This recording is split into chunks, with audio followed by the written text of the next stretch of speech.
Hey guys, here we go into a video talking about why Anthony Joshua was not able to stop the much smaller but more athletic Oleksandr Usyk. Now, at first glance, they both look like they have pretty good technique, but we're going to talk about a couple of the flaws in the training techniques of Anthony Joshua and how they wind up affecting him over the course of a long fight. Now, a lot of times in the fight, your boxing is going to take place pretty close in, really next to your opponent. You're going to be feinting and probing like real close until one of you guys lands a shot, and then you might need a second to recover or move off the line, or say you miss a shot and then you have to reset, right? So if you miss a shot, or if you land a shot, or your opponent misses a shot, or they land a shot, someone's going to want to break off the line because they're going to be in a disadvantageous position. Now, in order to capitalize on this, not only if you just feinted or you made your opponent miss and they stepped off the line and now you need to pendulum step onto them to chase them, but you need to be able to do that in case you hurt them as well, because they'll have the same opportunity to get away from you as they would if they just missed a punch and were stepping off the line. And one of the problems with Anthony Joshua is that he doesn't actually have a very good pendulum step. Now, in spite of the fact that he was able to hurt Usyk here and stun him with a really good shot, almost at will, he could land that shot a lot of the time. If we pay attention to his body mechanics, he kind of falls forward onto his punch. Now, he doesn't practice catching his weight on the front foot very well, but he also loses his balance and is always overstepping, or I call it in my boxing theory, over penduluming, and losing control of his body mechanics. And what happens is, that stops him from being able to do this really cool shuffle that Usyk is doing, where he gets his weight on one side of his body and then pendulum steps forward, as he's doing here, and able to cover a lot of distance. Now, Joshua always throws his right hand and falls off balance with it, and that stops him from having a very effective pendulum step, as we see him doing here when he shoots that shot and he pendulums forward. He doesn't actually find himself in a position to punch because he already threw his punch. He already fell off of balance, right? Now we're going to take a look at a couple more little quick examples of him shooting his shots and then falling off balance after, because he doesn't manage his weight very well. And we're going to take a look at a couple of examples of him training this very poorly. Very interesting, right? So a very long range uppercut version, and then a very short range lead right hand version, right? Very easy. Now, the lead right hand problem comes on the pads, right? Real quick shots, they're practicing speed. But notice, when he shoots that right hand, his right leg's not on the ground. He's not actually driving, so he's already lost control of his body, and he's just hoping that all of his body mechanics are going to intercept at the pad at the correct time, which is why when he misses, he falls off balance so poorly, because there's nothing to catch him. Again, watch him not driving off that back leg, not crossing the line, transitioning his weight, not changing positions, but just kind of rocketing into it with his right hand.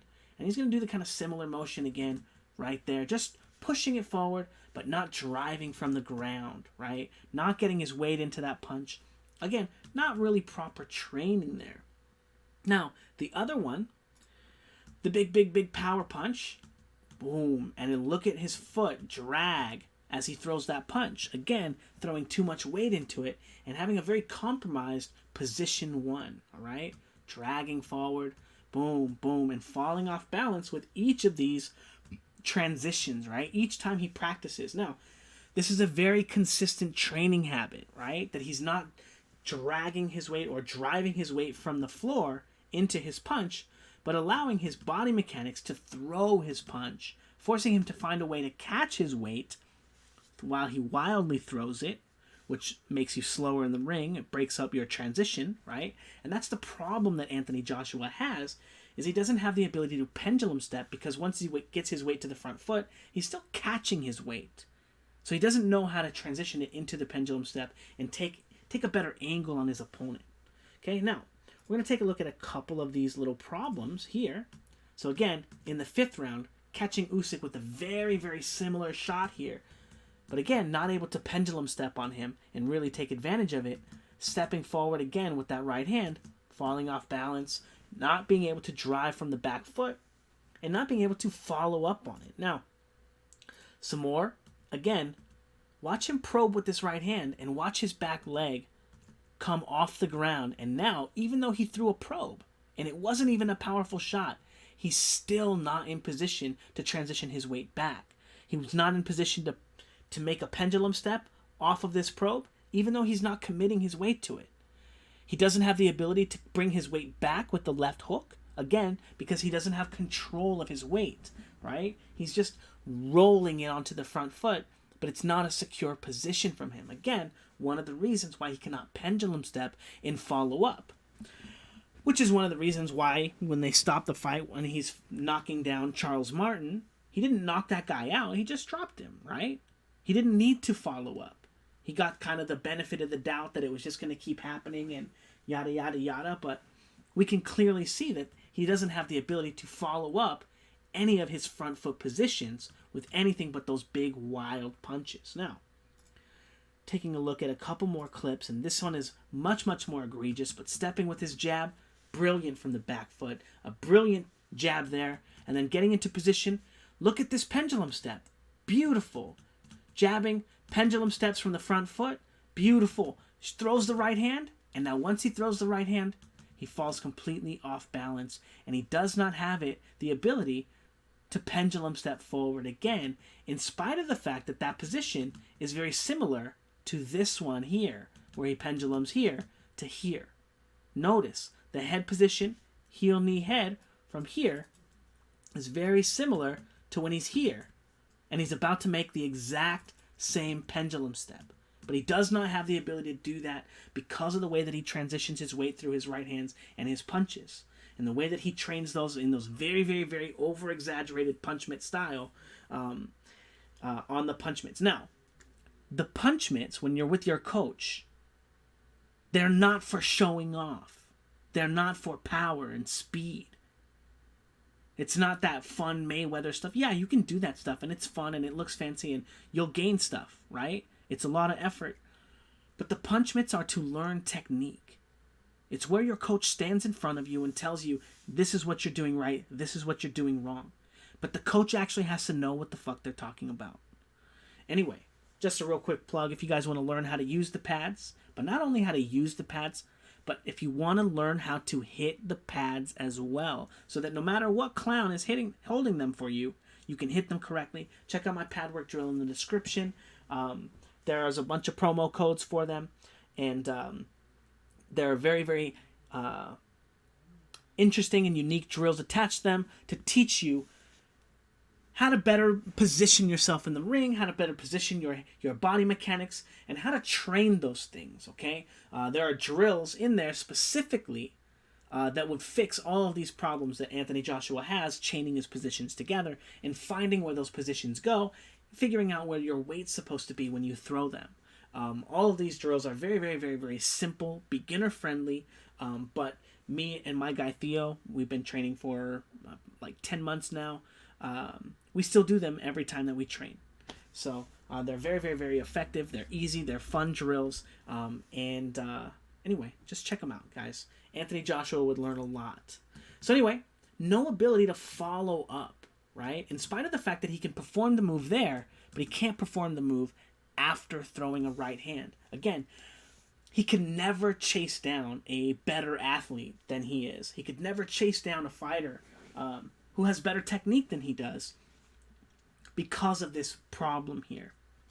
Now again, we're going to take a look one more time at the final clip of Anthony Joshua stunning Usyk again with a very easy right hand that he has already caught him with multiple times and not able to follow up, not able to get his weight to the front foot, not even able to pendulum here without his jab, right? Not even able to, without any type of counterbalance, a little bit of pendulum there, but not able to cut the ring off, not able to chase him down. And in spite of the fact that shooting the probing shot here to force Usyk to pendulum there would be the best thing so he could catch him with the left hook, he's still not able to do it and continue following up and allows Usyk to, again, escape out of the round. Anyway, if you guys enjoyed the film study and you enjoy the content and you enjoy the rants, Patreon is full of videos like this. It's $10 to sign up and $10 at the beginning of every month. There are hundreds and hundreds of videos. hundreds and hundreds of videos, lots and lots of coaching videos if you prefer coaching by yourself, teaching people how to hit the bags, speed bags, double in bags, heavy bags, teaching shadow boxing, teaching theory, all kinds of stuff. It's a lot of fun, a lot of really interesting stuff, and a large community of people, all kind of going through a very similar experience. So leave comments, read comments. There are comments on almost every video. A lot of really interesting stuff. And then if you're looking for personalized one-on-one coaching, I have very unique and interesting drill systems and theories and ways to teach boxing to make sure that you develop at a pace that you're happy with. But more importantly, that I'm happy with. I want everyone to be progressing and getting as much out of it as possible, because I don't want to be sending you guys the same drills every day and being like, bro, did you do the drill that you didn't do the drill? Okay, I got to resend you the same drill and show you why, because anyway, so I'm very motivated. No, but I really enjoy seeing people grow and progress and learn about boxing. And I do it in a way that allows you to continue learning about boxing and not just being like, oh, just do this, just do that. Anyway, it's $50 to sign up, $50 at the beginning of every month. You get personalized boxing coaching. And if you have questions, obviously you send your questions in, and I answer questions, and I help you get better. And it's actually a lot of fun. And I think everyone's pretty much really enjoyed it for the most part. Yeah, I'm trying to think of people who didn't, but anyway, mostly just me. No, I'm just kidding. Anyway, thanks guys.